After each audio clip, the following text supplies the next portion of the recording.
Welcome to The Gist. Today, we're going to be talking about emotional regulation. While going through the self checkout recently, I witnessed what's no doubt a frequent grocery store event, a spectacular, full bodied toddler meltdown. The drama, the tears, the anger, an overreaction to something seemingly small, but very real and relevant to the child. How we respond to a distressed child has a direct impact on its behavior. While our first instinct might be to lecture or discipline, we all know that kindness and understanding generally work better. Helping the child to breathe and relax goes a long way towards its ability to self-soothe in the future. But let's be honest, emotional self-regulation isn't just hard for toddlers. Many of us struggle with it throughout our adult lives. How often are we standing at the self-checkout feeling tired, frazzled, or overwhelmed? How often do we take the time to do a self-check-in, to breathe and take a moment to center ourselves? Here are some simple but effective things we can do to embrace the relaxed way of life we might be craving. Reframing relaxation. Too often, we think of relaxation as something that's the opposite of work and chores, maybe a vacation or an activity we have to carve out time for. But this line of thinking makes our daily responsibilities feel like a burden and means that we can only be relaxed under certain conditions. Yet relaxation can be more of an orientation towards life. We can, in a sense, be relaxed all the time, as we are doing day-to-day things, meeting with clients, cleaning the house, walking our pets. Living this way brings a lightness to life. It also allows us to develop a quiet inner confidence that no matter what's going on around us, we can rise to the occasion and figure out what needs to be done. Practice urge surfing. Our behavior during times of stress is typically very reactive. We have a thought or a feeling and we follow it, often down a rabbit hole. But if we stay still and pay attention, something curious happens.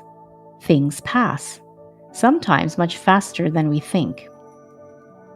Andy Puddicombe, former Buddhist monk and Headspace founder, points out that we're good at knowing when a particular feeling wells up and peaks, but we rarely notice when a feeling subsides and ends.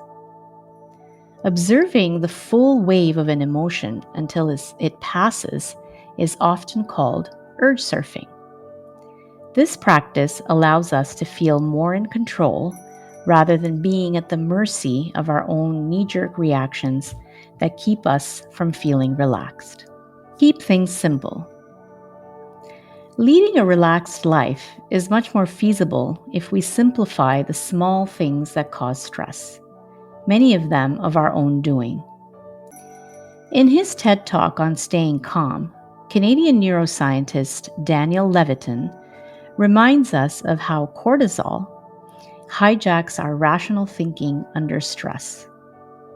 Our minds become too clouded to even recognize that we're being irrational. He suggests simplifying our lives by having processes in place to manage all the little things that trip us up on a daily basis.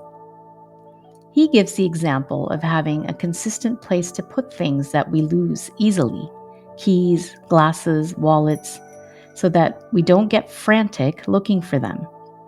Changing such seemingly small habits can add up to a more relaxed day. Conduct a pre-mortem. For bigger situations in life that are more fraught with risk, Levitin also suggests we prepare in advance. He recommends conducting what his friend, economist and Nobel laureate Daniel Kahneman calls a pre-mortem.